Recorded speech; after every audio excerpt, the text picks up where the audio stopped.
Hello the gorgeous ones. Very glad to have you all. Episode 1 of A Discovery of Witches Season 3 begins with Matthew and Diana returning from their journey in the 16th century. After Knox's fight in the graveyard last season, Emily sadly passes away. As Sarah tries to process this news,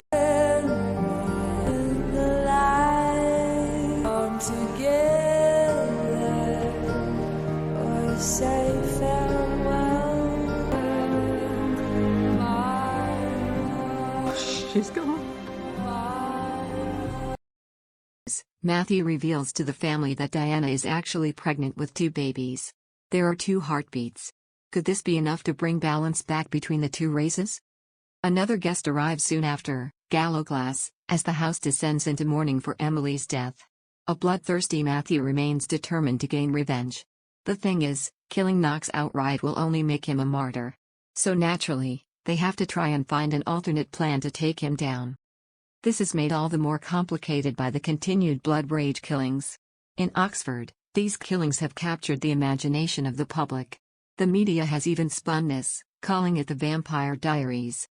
After the meeting, Matthew confronts Marcus over what's happened. He blames him for not protecting the witches, nonchalantly accepting his relationship with Phoebe. The latter tries in vain to get in Matthew's good books. Meanwhile, Diana speaks to Sarah about M's premonitions. She was convinced they needed Rebecca, but of course this goes against her own teachings, specifically telling M not to get involved in higher magic. A hopeful Sarah even suggests they talk to Emily from beyond the grave. Eventually though, the family gather and honor Emily's death properly, seeing her off in a beautiful ceremony. In the wake of this, Knox joins the Vampire Council as Agatha Wilson appears to talk. Before she can talk though, the blood-raged killings in Oxford are discussed. Domenico feeds back that he fought the vampire, as Sorcha chirps up and claims that no creature is safe. When this finally reels round to M's death, Knox is expelled from the council. Just before he goes, he promises to gain revenge on Agatha and the others. This spooks her enough to phone home, urging Marcus to leave with Sophie and Margaret before Knox returns. Knox isn't the only one swearing revenge though. Diana too promises to get her revenge on him for what he's put their family through. While she talks to Sarah about this, Baldwin arrives at Septours, putting a big hammer blow in Diana's plan. He orders Matthew to leave Knox alone. Instead, he wants Matthew to deal with the blood rage vampire on the loose. Part of this deal also involves a very awkward dinner where Baldwin brings up a guy called Benjamin.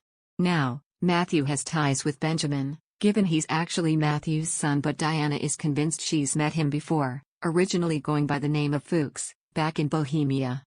With the congregation watching on, the dinner ends with an ominous warning: anyone who isn't a de Clermont should leave in the morning. Despite Marcus's attempts to rally the family together, urging them to conduct a scion, everyone leaves for London before things turn ugly. Back in London, Diana calls on the help of Chris to sort them out a lab to work in. They need to get to the bottom of this blood rage before the killer strikes again. After a quick catch-up, Chris checks the blood work charts as he tries to make sense of what he's seeing. Diana and Matthew soon break the news about their origins. Specifically through a beautiful bit of magic, conjuring forth watery flowers. This is enough to prove their worth, as Diana and Matthew urge Chris to try and find a cure for blood rage. As the episode closes out, Domenico speaks to Baldwin in confidence. He has pictures of the killer, and throws shade at Matthew and Diana, given the killings were near their house. The thing is, this killer is not either of them, but Baldwin will convinced otherwise? If you like this video, the only support you can give is to give it a thumbs up.